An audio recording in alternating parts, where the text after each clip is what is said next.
What's up, everybody? Welcome to the Kinda Funny Gamescast special Metal Gear Solid 5, The Phantom Pain. I'm one of your hosts, Greg Miller, alongside GameSpot's Peter Brown. Thank you for having me. Thank you for coming. Get up on that microphone. Don't be afraid. Yeah, you can scoot your chair. And there you go. Get all into it. So, weeks ago, you and I went to LA. We did. Got to play Metal Gear Solid 5, The Phantom Pain for 2 days, back to back. Yeah. What did you think? So I'm a big Metal Gear fan, so I was really excited going into it. Was not disappointed. Yes. I'm going to say it right now, and then I'll put all the caveats at the end. Game of the year so far. In parentheses, so far. Right? Because my game of the year list so far is like Witcher 3. And then now that Metal Gear's here, it's like better. Now, where does Batman fall into that conversation? Where does Fallout fall in? I don't know. It all depends if they have horses, I think. Exactly. Well, that's the thing right now playing The Witcher. Is I'm riding around on this horse, and I'm like, this is good. But Metal Gear's horse is so much better. Snake's horse is so much better. It's smarter. It gets to you quicker when you call it in. But there's a lot to talk about for Metal Gear Solid 5, The Phantom Pain. Yeah. We have a whole bunch of regulations from Konami. They don't want us spoiling the game for you. So you'll see me check this every so often to make sure I don't go off book. No plot elements, nothing like that. That's fine, whatever. This is my notebook from the event. It'll one day be on eBay. And if you look at it, the first note I ever made, it's Mother fucking Peace Walker. This game is everything. Everyone knows on Kinda Funny that I'm a huge Peace Walker fan, right? Did you love Peace Walker? You know, I didn't get into it too much only because I wasn't into playing it in a portable format. And then when it came out for the HD collection, I was too busy and missed it. Yeah, there's a million other things going on. But for me, sitting down to play this thing, like the presentation, the way they get into it, the way it's structured in terms of like, all right, we're gonna go on these, your side ops are over here, your main missions are over here, but then you start getting the base and building it out, and all right, now you need this R&D wing, and you get all these different materials. You go, and I'm like, this is HD Peace Walker, this open world, go into these environments, and sure, take care of the mission if you want to, or wander all over in Folsom and gather resources and do this. I was like, I'm obsessed right now with thinking about it and getting that game again, and just like the time I'm going to put into it, Yeah, and it's interesting if you think about the amount of time that Kojima's put into it, because Peace Walker was initially supposed to be Metal Gear Solid 5, right? Mm-hmm. So it's not strange to see all these influences take place, but the game is gigantic. It's massive, and you have so much to play with using the mechanics that you were just talking about. I don't know if I'm ever going to finish that game, if I'm honest. See, my concern is that I'm gonna lose myself to it. Yeah. Because this is like literally, it feels like the version of Metal Gear I've been waiting for my entire life. Because it's my favorite franchise. Metal Gear Solid, the original on PlayStation 1, was my favorite game for a long time until I finally gave in. I was like, Peace Walker's my favorite game now. But to get it here where it's like, it has the trophies. It has the platinum from the jump. It's beautiful. The gameplay is solid, and there's so many reasons to replay it. And it was interesting coming in. When Ground Zeroes had hit, I had taken a day off work, and I'm like, I'm going to sit here and get 100% in this game, and I'm going to just destroy it. And I jumped in, and it never felt right to me. I felt like I was getting captured too easily. I was getting spotted. I wasn't having fun with it. And so that turned me off, and I dropped away from it. I mean, I beat it, but I never went back for the 100%. And going into this, I was concerned if I was going to feel that way about Phantom Pain, right? But from the jump, just I think the level of detail in each one of the levels and the ability to hide and get lost and get away from bad guys, that was the thing that like is the game changer for me, right? Where it's like, it would be like, it felt like in Ground Zero, somebody would see me and we'd get that like slow motion thing, and I wouldn't be able to shoot him in time, or I'd get caught on the way out. This one, it seemed like I was able to use that to my advantage to actually get away, hide, get in a cardboard box, get into a dumpster, do all these different things to get away from the people who are coming at me. Yeah, I mean, it's, this is, the Phantom Pain is an open world game, right? But Ground Zeroes didn't really have that aspect to it. It was more of an open format experience, but Camp Omega was pretty small, and there were guards everywhere. It was really hard to get away. But in the Phantom Pain, you really do have so many more different angles of attack, or to sneak in and to sneak out if you really have to, just sort of reset that mission, if you will. Sure. Yeah, that was the thing, is like, I think it's, it's so cliche now to be like, tackle mission any way you want. But it's true. This one really felt like that, right? Because I would go back and replay the missions, especially because it's just like, Peace Walker, where, all right, you have night vision goggles, and then 3 hours later, I've upgraded my night vision goggles, and they do this on top of that. So I go back to these other missions to try to get the VIPs I couldn't get, or try to get through this get an S ranking rather than this. And so to go back and suddenly be able to play it a completely different way, to go back and, all right, now I want to do this mission at night rather, it took me a while to get my head wrapped around that of like, oh, like, I want to play every one of these missions at night and put on my night vision goggles. Yeah, absolutely. I mean, that, to me, it's a game, Metal Gear is typically a game where you sort of progress, through the story, one segment after another, but you really do have the time and the freedom to do whatever you want. And if that's replaying a mission, you should do it because, changing to night doesn't only just give you the cover of darkness, but it also changes, where guards are on the base, how they behave. Yeah. What really struck me was when I started seeing guards wearing night vision goggles. Yeah. I was like, no, God. That was supposed to be easier, but yeah, no, it's a great game that is really challenging no matter how you play it. And that incentivizes you to go back because of that challenge. So now, the thing I've struggled with talking to the other kind of funny guys or just friends who are in the industry, I'm not breaking the embargo, Konami, I swear, about explaining Phantom Pain, right, is the fact that it's open world, but it's not open world in like the way Witcher is open world, right? Where I'm going to all four in the corner and there's an exclamation over here and I get that mission while I'm still on my other mission and I can do whatever and switch and go, right? Like, before you roll out from, Mother Base or whatever, you are saying like, this is the mission I'm going out in. And you can say you want to go out and just harvest resources. You can get dropped with no mission objective on top of you. Yeah. But I find it so hard to say, well, it's open world, but it's not open world, but it is open world. Because it's like, not everything's available on one map. You jump in and can go from point A to point B and do a million things. But there are missions that are like that, and the environments are so big that you can go off and do different things. Like, getting ready for your preview, up on GameSpot right now, of course. Has it been hard for you to try to figure out how to phrase all of this and put it in? See, I guess I do see it as an open world, but it's one that is like segmented because, initially, right, you're in Afghanistan. Yeah. Which is a massive location. I mean, Kojima says that Phantom Pain is supposed to be 200 times larger than Ground Zeroes. I bet 50 of those Camp Omegas are in Afghanistan alone. And I actually spent a lot of time doing side ops and sort of taking those on. So I guess in that regard, I never felt pressured to do one thing or another. I felt as though I had the freedom to explore the territory, work on, getting people back to Mother Base and upgrading that stuff. Yeah. So it's not exactly the open world that everyone usually thinks of when they think of something. When you say open world in a video game, right, you think like GTA, like there's this map, there's missions all over it, have fun. Which is what this is, but it's not like that the way they do it. Yeah, I mean, but you do unlock more missions, right? And there is something to say about how you explore the map because, without going into story details, depending on where you are, you will trigger events that are independent of where you are in the mission timeline. Right.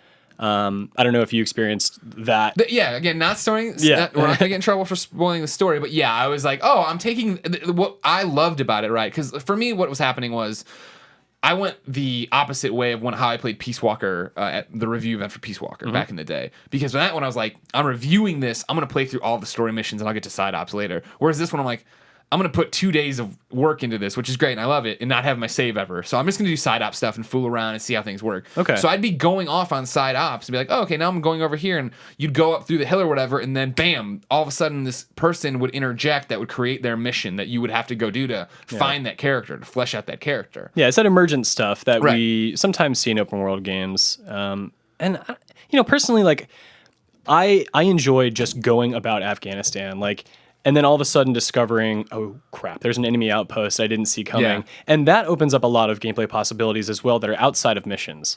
So I was able to keep myself busy. And of course, as you go through the story missions, you then unlock more side ops. And, and as you explore and do things randomly, you also unlock more side ops. I was looking at the list of missions at the end of the second day, and there are numbers next to the missions, so okay, there are this many. Yeah. I unlocked one that was 145. Yeah, it was super Peace Walker-y, where it's like here's side op mission, whatever, 100 something. Like, geez Louise. Right. So I'd like for those to open up a little bit more frequently. Yeah. But I have faith that like, give it another day with the game or another 2 that I would have 20, 30 missions that I was just waiting to tackle. And I think that's going to be the difference, right? Is just the fact of like, I think when I'm playing on my save and I'm being very meticulous about building out my teams and research and getting my points where I need to and sending people out on the outer ops, again, it's all just like Peace Walker, but these systems put in there. That's when it'll be, I think, a little more organic in terms of like, well, now I want to play the story and I want to invest all this time in there. Because eventually it was like I think at dinner that night and somebody's like, oh, and I did this and I found that person. I'm like, fuck, I got to start playing this goddamn story. You know what I mean? Just to get to those points to see how it all flushes out and flushes out and comes together. Not fleshes together. Even though that would make sense too. Stem cells and the research we're doing, they could easily flesh together one day. So we're weeks removed from playing it. Yeah. What do you keep thinking about from the game? Mother Base. Yeah? Honestly. Yeah? Yeah, because, Afghanistan is its own thing, but Mother Base is yours. And you put a lot of time and energy into developing it. And one of the things that struck me about it was when you start to build more and more struts that are attached to the main one, you have these long bridges, and I thought, oh, I'll just run across that bridge. Like 2 minutes later, I'm still running. Yeah. It's like, I should have taken that Jeep in the beginning. Yep. Like, Mother Base is gigantic, and being able to finally like have a tangible Mother Base to explore and, you know, see the fruits of your labor pay off. That's something, like you were saying earlier, I want to be more meticulous about developing the different, you know, teams there. Struts, yeah. Yeah, because it definitely helps when you're in the field. And so that relationship between, you know, Snake working solo, but also with a remote team that he's responsible for, that was one of my favorite parts. Yeah, that was weird.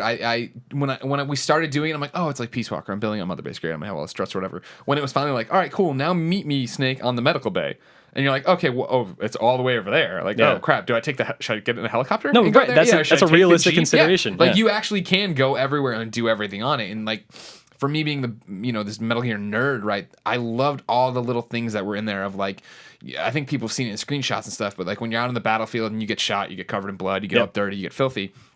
That sticks with you until when you're at Mother Base, you go into one of the shower stalls. And shower off and come out super clean. Yeah. And, like, the fact you have to go through and, like, you know, keep people's morale up by saluting them and talking to them. Oh, by saluting them? What? Dude, you smack a soldier in the face. He's like, thank you, big Thank you, boss. I mean, and then it says loyalty up. Right. Like, that is just such a little Metal Gear touch. And Phantom Pain can be really melodramatic, like of course. any Metal Gear game. Yeah.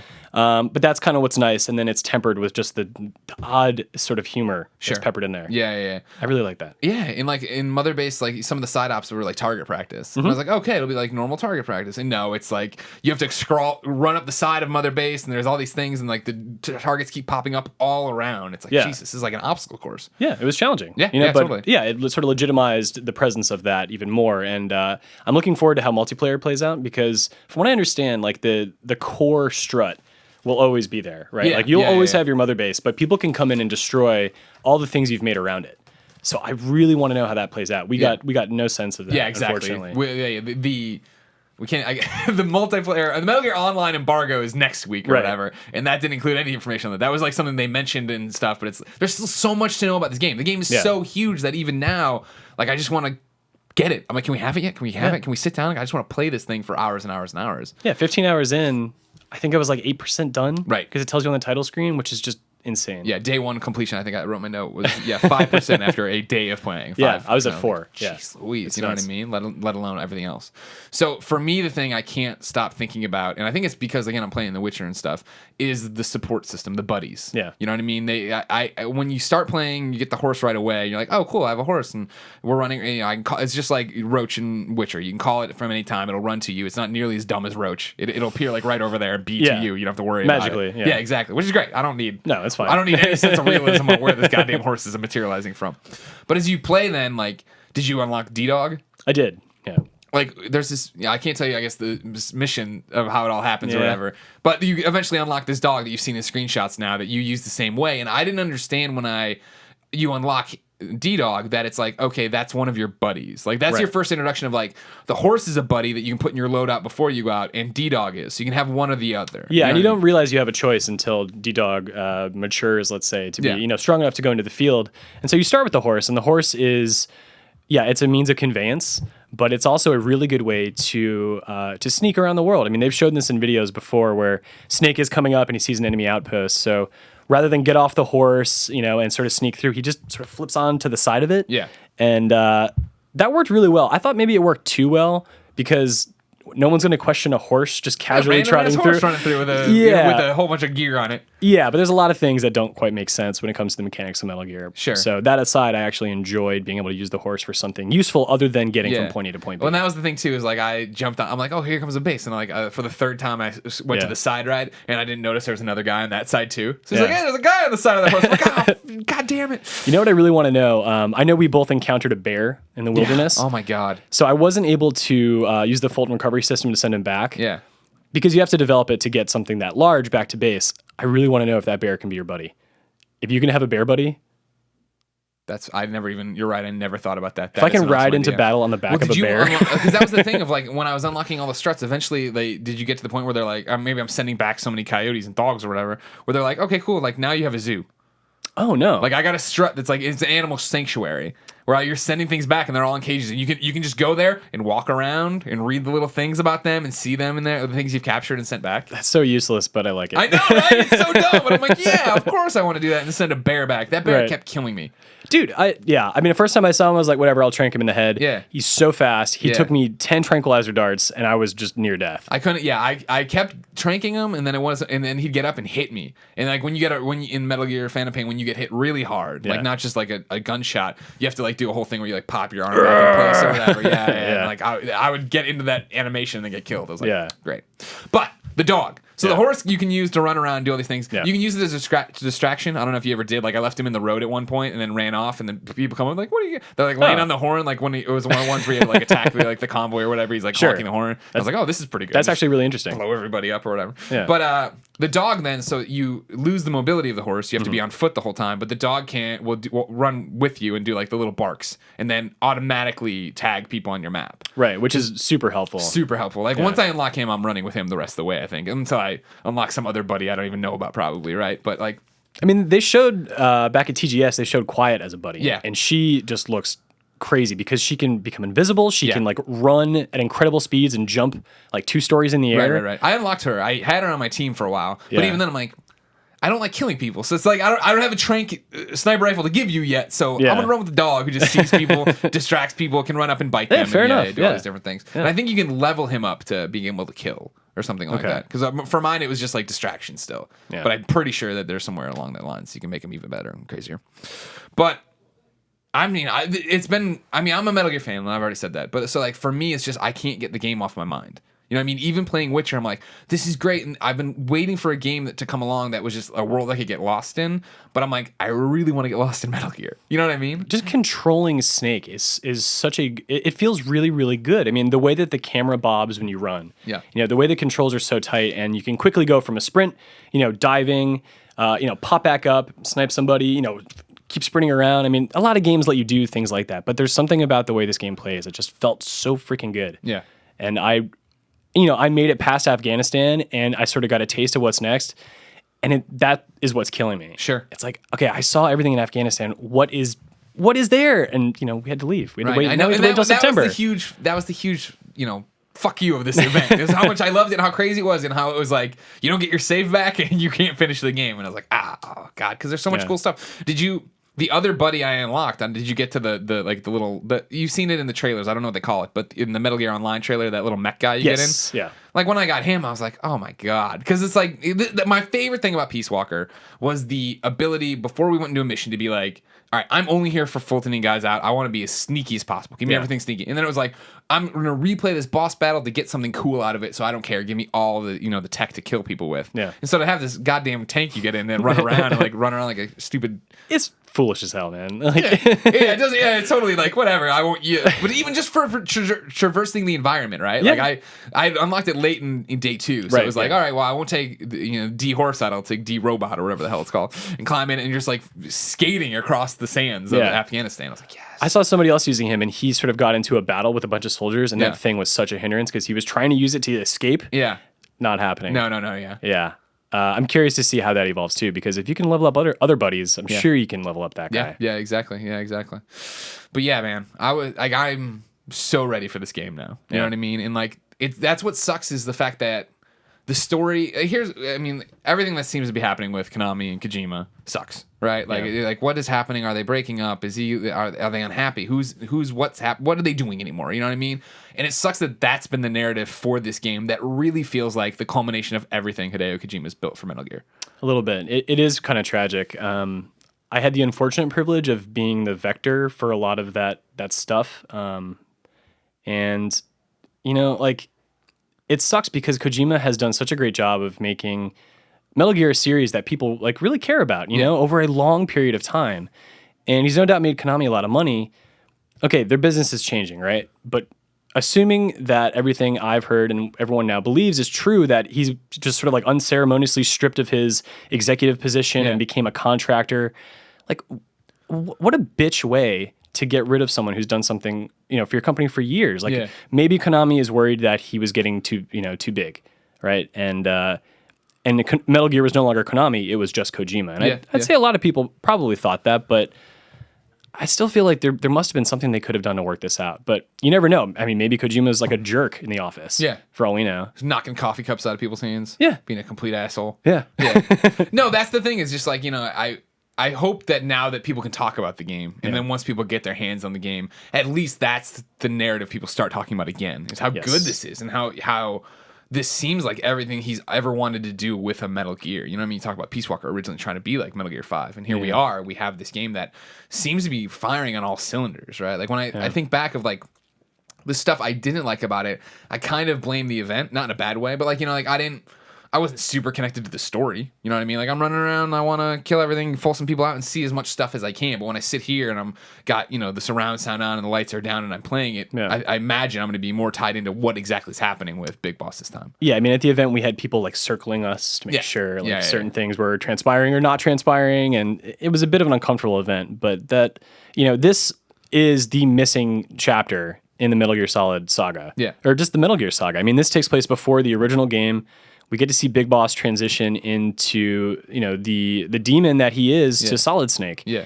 And I hope that is, one element that really makes this game stand out after it's released. And yes, people can talk about, wow, what a fantastic conclusion to the Metal Gear story. Yeah. Rather than, oh, how does this represent Kojima at this point in time? Like, sure. He's interesting, but the game is more interesting. Totally. Yeah. So now, how did you feel about the way, we can't talk about story specifics, obviously, but the way they used Kiefer Sutherland in Snake? I like David Hayter.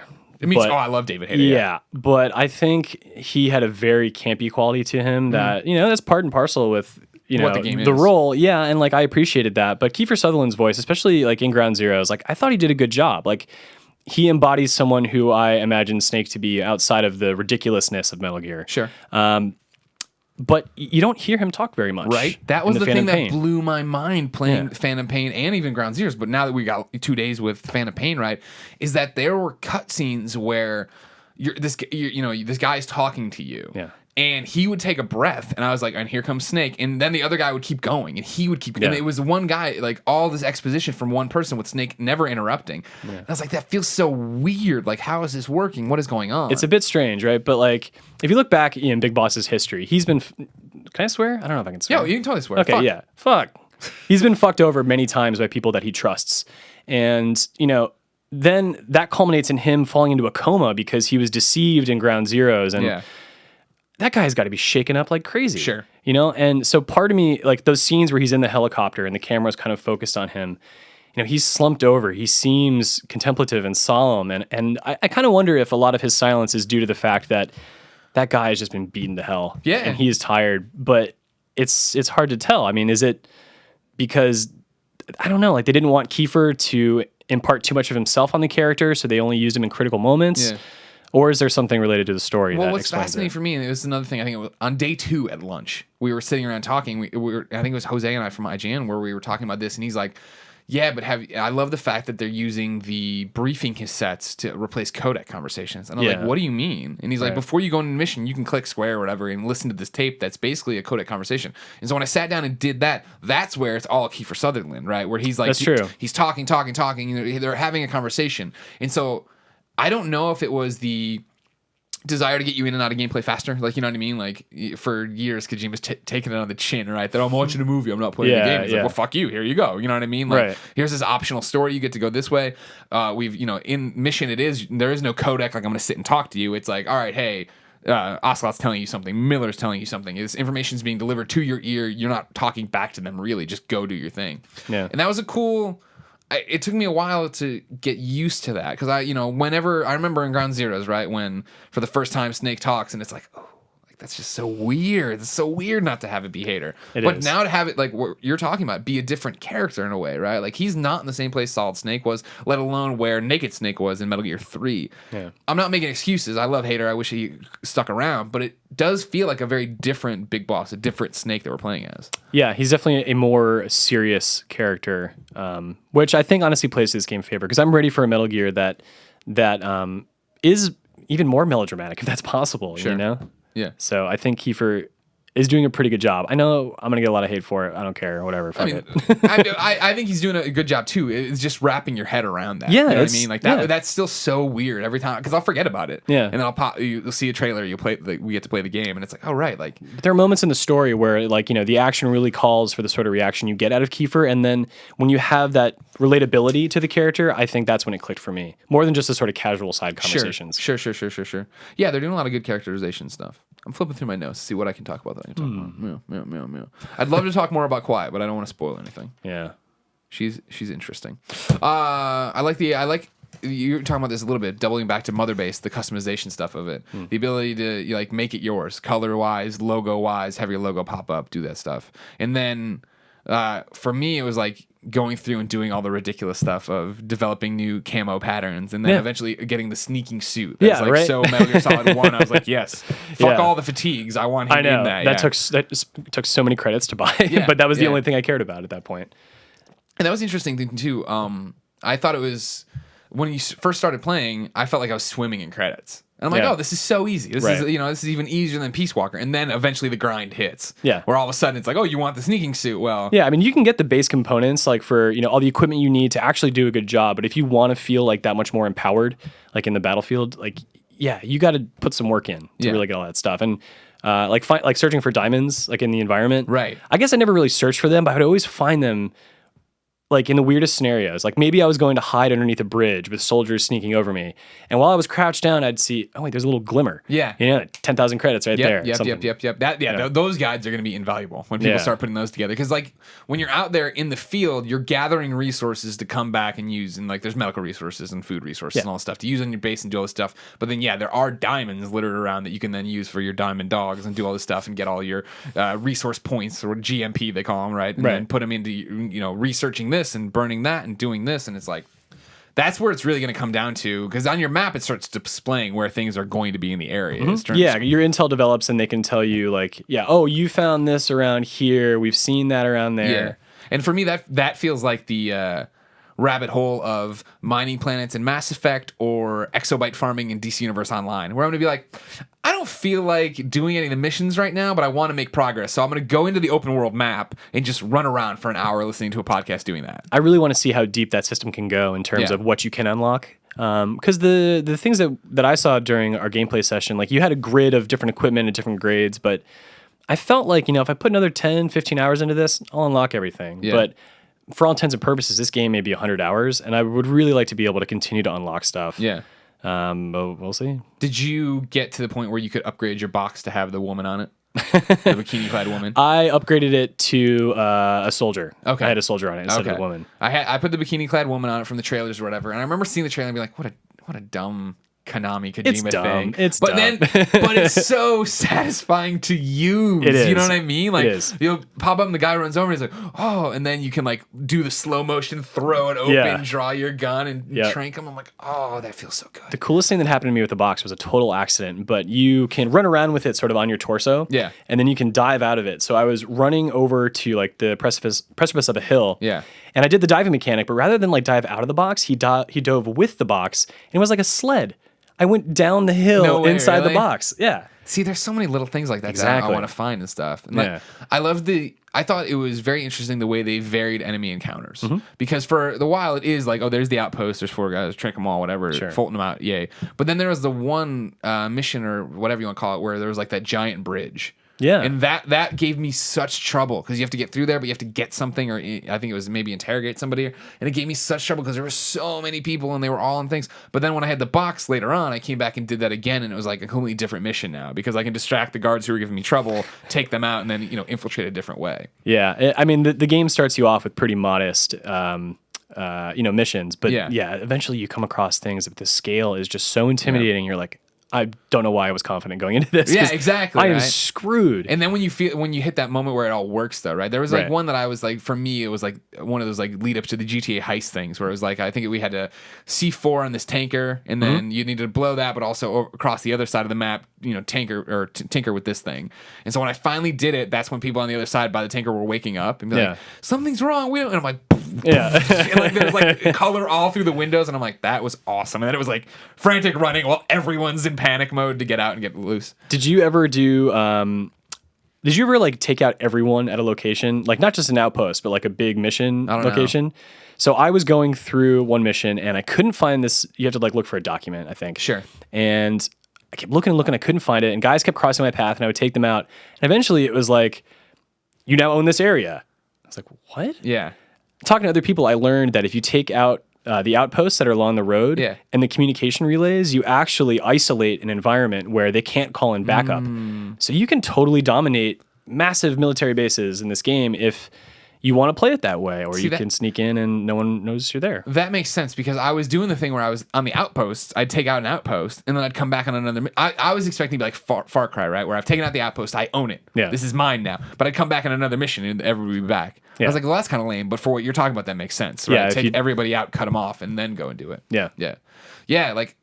Yeah, that's every one of these things, man. Like I distracted the cowboy with the horse that one time. That was great. And then like, on that mission before I got to that point, right? Like I had set up C4 and I'm like, I'm going to blow them all up at once. And I blew it and only got 2 of them and 2 of them got away. And it's like, yeah, because they'll see the explosion and be like, no, I'm not an idiot. There's all this problem solving that goes into actually trying to figure it out. But then, to climb the hill, to snipe, to do all this stuff, to just really tackle it however you want to. Yeah, I mean, I liked Ground Zeroes for that. You know, it was a small location, but I played that game for almost 20 hours because it was just fun to just go in and experiment with different ways of accomplishing things. There are so many systems in play and so many ways to combine them that, I mean, I'm scared for how long I'm going to play this game, but I'm also excited as hell. Yeah, that's the thing is like, I feel like I'm going to be way lost in this one. Like I'm lost in The Witcher, I'm having a good time, but like one day probably when Batman comes, I'm going to stop playing The Witcher and then pick it up later when I feel like jumping back in. But like Metal Gear feels like I'm going to shut everything off. You know what I mean? Like this is all I'm going to do. If I'm at home, I'm doing this, or take a goddamn portable game screen with me and play it somewhere else. What haven't we covered that you want to talk about with Metal Gear? Anything else that's standing out to you that we can't talk about? I know. See, that's just the thing. Like all the things I want to talk about, like really badly, we can't. The one thing they put on here we can't mention. Let me make sure I get this right. So we can't. Well, I don't even know if that's right or wrong. I was going to say, hold on, look at number. I want you to look here at number 4. Because number 4 is confirmed, but not the actual thing. So we can say something about that, I believe, right?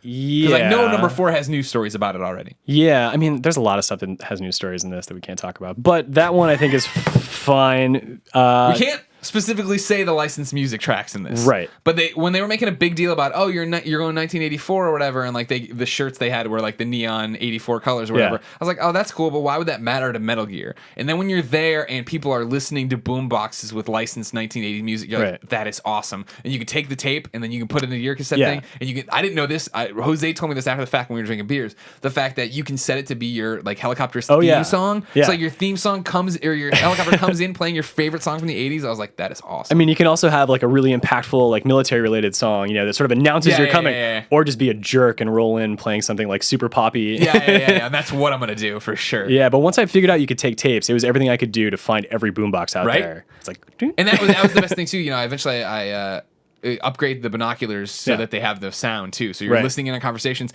but then you'll be going. What was you'll that? just catch like the faint, and you're like, wait, where's the boombox? Forget what I was doing. That is point number 1. I'm getting that boombox and getting out of here safely. Yeah. So anything else? I just can't wait. I just want to play the game. Me too, man. And I want to talk about the story with other people. Yeah. I just want it. I want the game. Soon enough, Peter Brown. Okay. Are you sure? I mean, September 9th? Is that right? September 1st? September 1st. That was close. September. It's close enough. Yeah. Ladies and gentlemen, that's what we think about Metal Gear Solid 5, The Phantom Pain. You can tell us what you think in the comments from what we talked about. If you're watching this live as I've posted it, I'm over on twitch.tv/kindafunnygames answering your questions. If you've already missed that, somebody probably already asked your question, you can go to twitch.tv/kindafunnygames and watch the on-demand archive, and you'll catch up on everything I said there. I probably violated the embargo and flushed my whole career down the toilet. It's all right. Somebody trapped me. They're like, oh, over here on GameSpot, Peter said. I was like, oh, if Peter's saying it. And I'll check it out an hour later. Like, damn it, you got me, Twitch chat. Peter, thank you so much for coming by. Yeah, buddy. Thanks for having me. Your Twitter's been up the whole time, so people can follow you on Twitter. Do it. Go over to GameSpot, read your article. Yeah. I assume you have some kind of video thing going up too? Well, we're working, we had a small video feature planned. We weren't allowed. I was going to go film at Konami Studio. They're like, no. Yeah, I know. You can't capture, nothing like that. No new B-roll. So I'm actually, I'm creating a video feature with Mary Kish, who I think you know. Yeah. And so it's about creators and how we perceive them as fans and how maybe they perceive themselves. And this is sort of springboarded from the Kojima thing. But for Phantom Pain, I've got a story about 15 hours in Afghanistan, everything I did that was unusual and fun. Yeah. And another one on giving birth to Mother Base. Yeah. All right. We'll check that out at GameSpot.com. Until next time, ladies and gentlemen, it's been our pleasure to serve you.